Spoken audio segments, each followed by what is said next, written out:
Okay, hi everybody. So this is part 3 of the Home-Kit Michelson videos. And here we're showing an upgrade from the kit that's shown in videos 1 and 2. And I want to describe a couple of the differences. But before I do that, I want to talk a little bit about these little magnetic posts that are on here. The posts are used to mount the mirrors and the light sources and also the lens.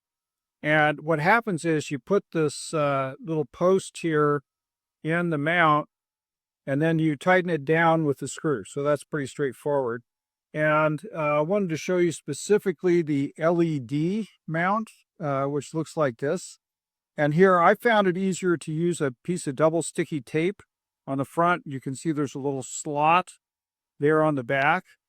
And you just stick the LED through there, through the tape, and you kind of push it down a little bit. It just keeps it a little bit more stable.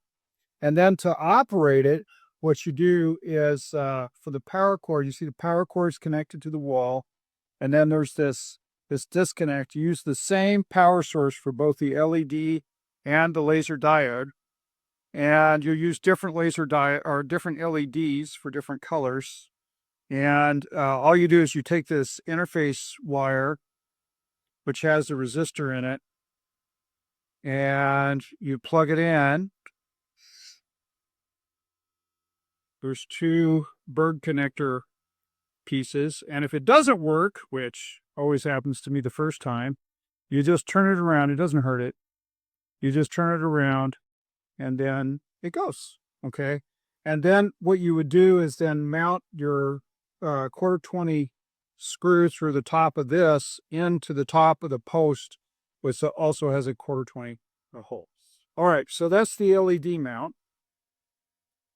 And now the couple of differences between what was shown in the videos 1 and 2 and this one is that the plate has, I think all of the new kits have the beam splitter mount and one of the mirror mounts in mounted hard mounted onto the plate. They're not this sort of thing.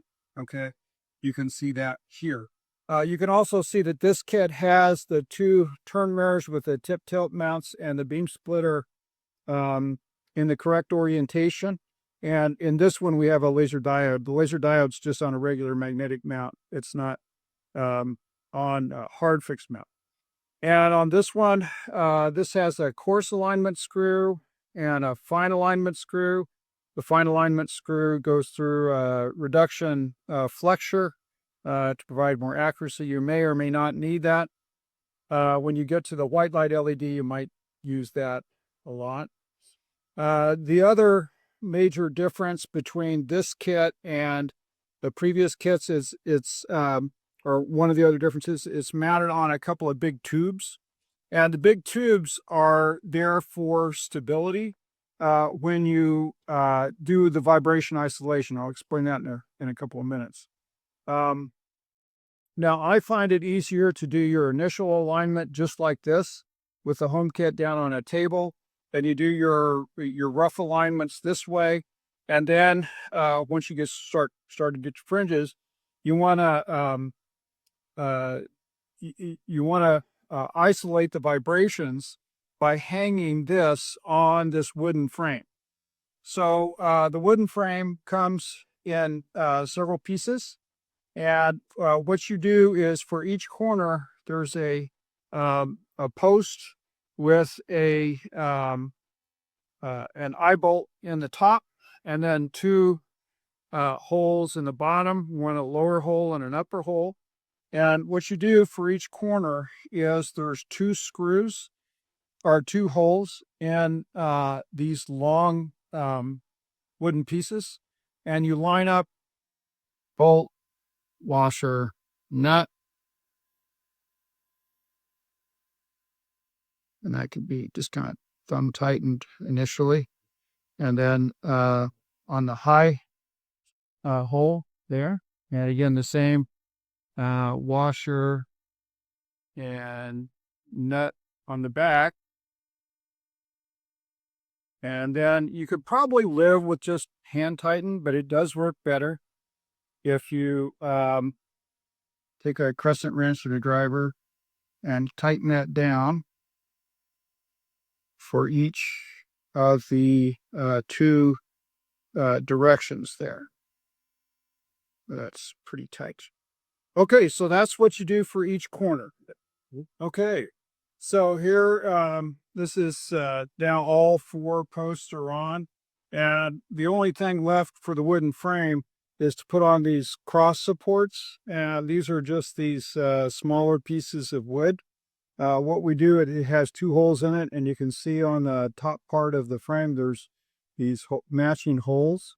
So what you do is you just take one of the screws with a Phillips screwdriver and get it started with your fingers.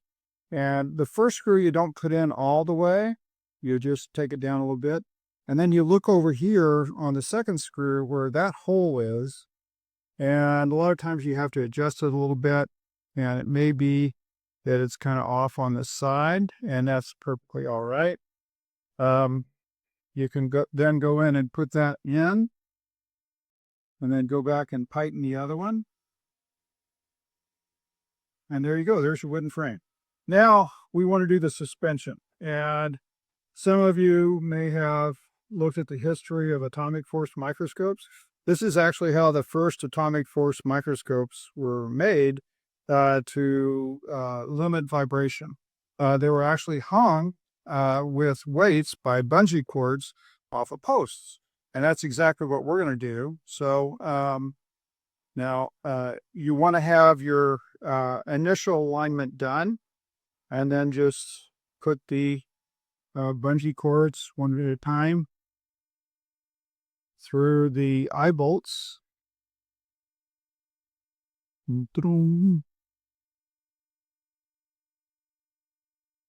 This. And this will make your fringes, of course, it takes a few seconds for it to kind of damp out. But there you go. And you can see I've got this kind of twisted a little bit. It should hang pretty flat on there. If it doesn't hang exactly flat, it's not a big problem.